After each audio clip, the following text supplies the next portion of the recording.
maksudnya adalah menumpah darah binatang kurban, yaitu menyembelih hewan kurban. Itu yang paling dicintai. Kemudian Rasulullah mengatakan wa innahu la yu'ta yaumal qiyamati bi quruniha wa asy'ariha wa atlabiha.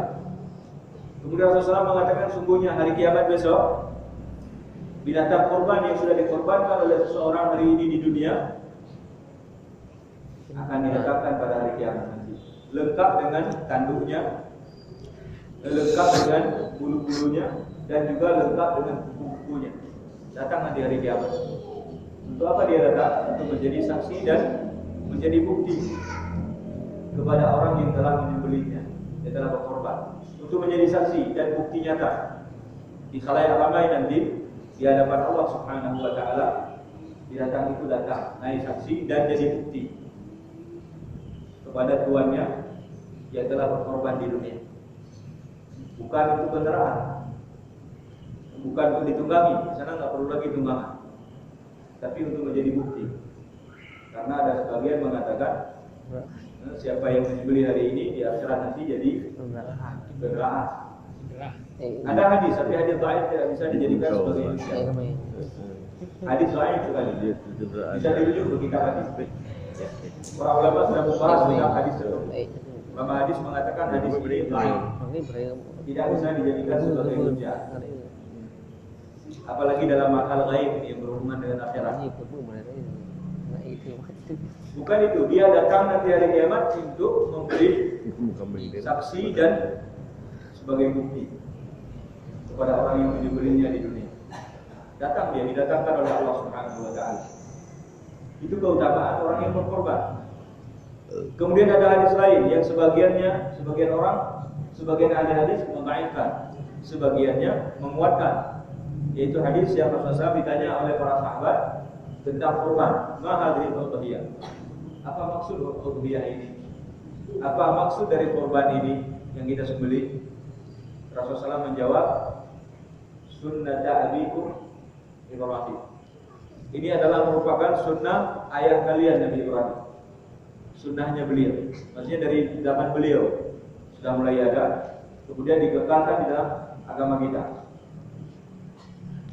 Kemudian para sahabat bertanya, malana minha? Apa yang kita peroleh dari kurban kita ini? Kalau kita sembelih kambing, sembelih lembu, apa yang kita peroleh darinya?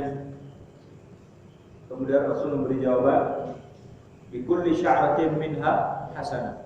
Setiap bulu yang ada pada tubuh binatang tersebut dihitung satu kebaikan kepada orang yang berkorban. Satu bulu. Satu kambing itu ada berapa bulu berarti? Itulah kebaikan. Tapi kalau kita hitung sebulan nggak habis. Itu udah ada gitu banyak. Sudah ini begitu. Itulah banyak kebaikan. Nah, bagi orang yang berkorban. Bikulli sya'ratin hasanah. Setiap satu helai bulu kata Rasul satu kebaikan. Kemudian sahabat bertanya lagi, wasuf, dan bagaimana dengan bulu-bulu halus? Kan sya'ratun itu bulu kasar, bulu yang ada ini, yang nampak. Kan ada bulu-bulu halus, itu raja boleh rebuk. Mana oleh dalu naju dia boleh itu nyamun. Dia boleh abah, dia boleh cuma boleh rebuk. Mana ini cuma mana kau mati. Cuma kalau boleh abah, kadang-kadang lalu mati dulu. Alilin. Mana kau mati ini cuma boleh. Nah, bagaimana dengan bulu-bulu halus? Tanya Rasulullah. Rasulullah memberi jawaban. Setiap bulu halus juga mendapat satu kebaikan. Berarti begitu banyak kebaikan. Begitu banyak kebaikan dari berkorban. Maka kita jangan lepaskan waktu yang sangat baik ini. Ambil kesempatan ini. Tahun depan belum tentu umur kita sampai. Belum tentu. Kalau kita tunggu bulan depan biar tambah duit lagi. Kalau sudah mampu, sekarang mulai. Bismillah. Jangan kita menunggu. Maka Rasulullah di dalam hadis beliau, di akhir hadis yang kita baca tadi, hadis pertama, yang tentang binatang akan didatangkan di hari kiamat nanti di akhirat apa kata Rasul? Faqiba biha nafsan. Maka senangkanlah dirimu dengan berkorban. Senangkan diri dengan berkorban. Jangan anggap itu sebagai satu beban. Itu berkorban. Jangan menganggap itu satu beban. Anggap itu satu kebahagiaan untuk kita. Karena mendapatkan kebaikan yang begitu banyak.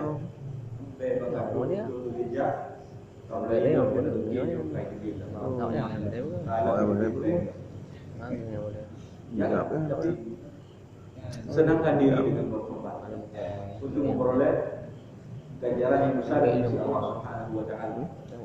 Itulah yang tersimpan untuk kita. Yang lain sudah harta manusia 3 kata Rasulullah. Harta manusia itu cuma ada 3 kata Rasul. Yang pertama yang dia makan lalu habis. Ini ada doa dia tulis baju. Tapi kata doa habis. Kemudian yang kedua yang dia pakai lalu lusuh. Kata so dia baju dia gabro, ayo kijal semua dulu. Kata apa? Kemudian yang satu lagi kata Rasul yang disedekahkan. Itulah yang tinggal. Ini yang tinggal tersisa. 2 lagi tidak ada. Yang betul kebang lambeng yang itu ada. Ini orangnya mereka orangnya ada. Yang punya kita cuma 3 kata Rasul. Dari 3 ini yang betul-betul tinggal cuma yang akan menjadi teman kita dunia akhirat. Ya tena bumburi. Dan tentu ini yang sudah kita yang sudah kita sedekahkan. Ini yang akan menjadi teman kita di alam barzakh. Dia jadi teman sampai akhirat. Yang lain tidak ada. Maka di alam barzakh nanti kan disebutkan ada 5 cuma yang menemani kita di alam barzakh. Dari banyak-banyak teman hanya ada 5 teman yang menemani kita. Siapa mereka? Imam bro yang akan mengenai dalam bahasa. Orangnya sudah buka banyak saja yang ada. Dengan Facebook, dengan WhatsApp, WA dan lain sebagainya. Siapa ada teman? Ada lain yang ikut menemani kita di alam barzakh. Siapa mau satu dari mereka? Tidak ada. Satu pun tidak ada. Yang menemani kita di alam barzakh cuma 5. Yang pertama salat, yang kedua zakat dan sedekah termasuk dalamnya, termasuk kurban, kemudian puasa, kemudian Al-Quran, kemudian kebaikan-kebaikan yang lain. Cuma ini. Maka kita harus memperhatikan 5 kawan ini. Jangan asyik memperhatikan kawan yang akan berpisah dengan kita, temani kita. Gaduh udah pegang ngenje, nyomannya gaduh. Yang turut ikut bersama kita lupa. Gara-gara dilalaikan oleh kawan yang sebatas hubungan duniawi. Sebatas duniawi. Yang kadang-kadang mungkin hari akhirat besok jadi musuh lagi. Sampai akhirat besok jadi musuh. Kan ada kawan di dunia, akhirat jadi musuh. Allah katakan dalam Al-Quran, Al-Akhillah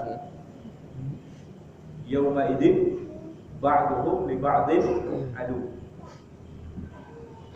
Al-akhillah kata mufassirin, kata ulama tafsir adalah orang-orang yang berteman atas dasar dunia.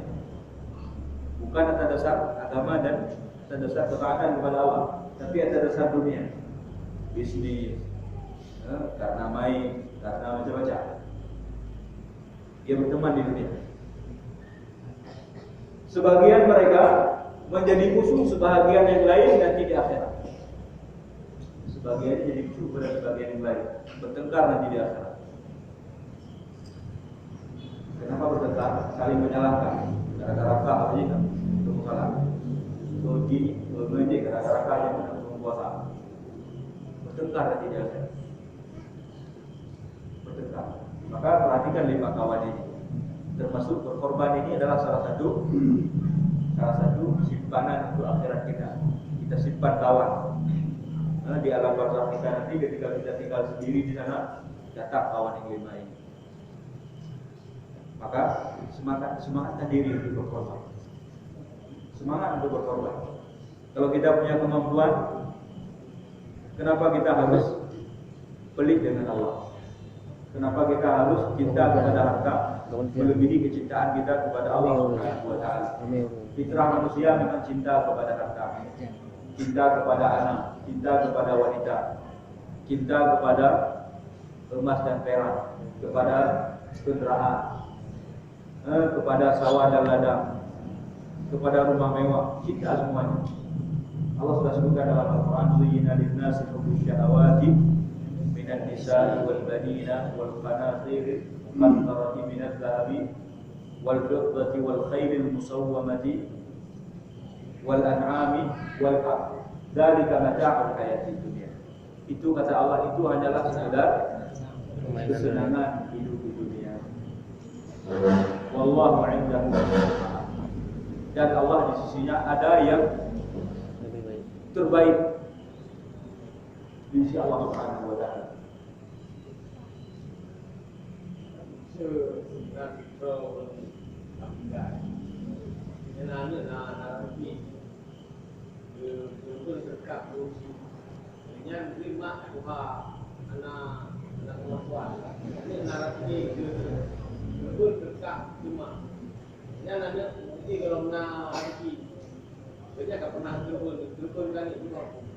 Ya.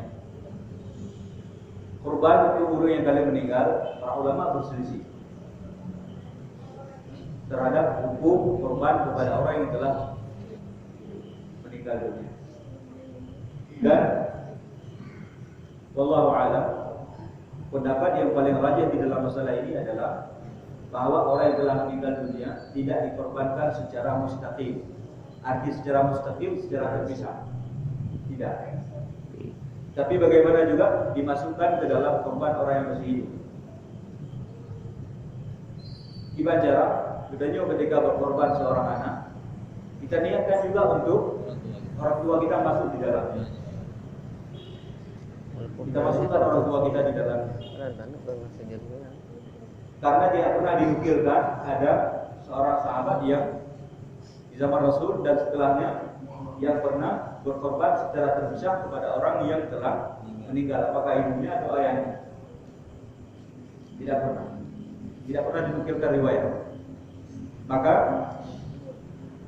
yang lebih kuat wallahu a'lam adalah kita sertakan mereka di dalam korban kita. Dan boleh hukumnya. Dalam mazhab Syafi'i juga boleh. Di dalam kitab Mughni Muhtaj jelas bahwa orang yang menyembelih korban boleh menyertakan orang yang dia sukai di dalamnya.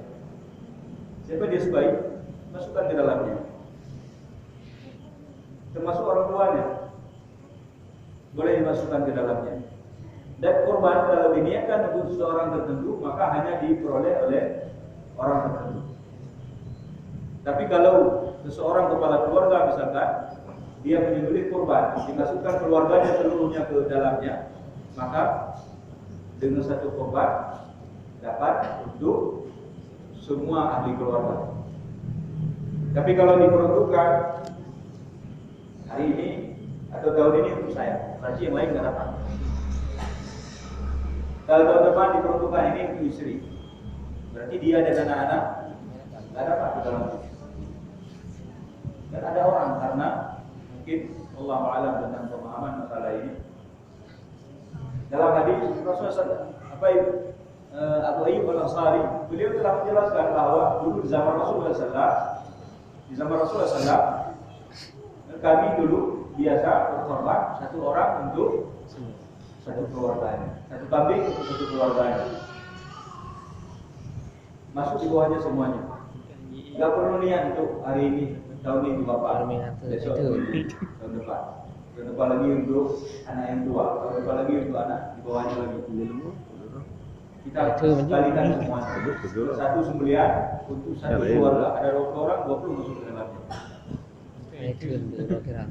Karena ini sudah disampaikan oleh sahabat Rasulullah SAW. Sudah disampaikan oleh sahabat Rasulullah SAW.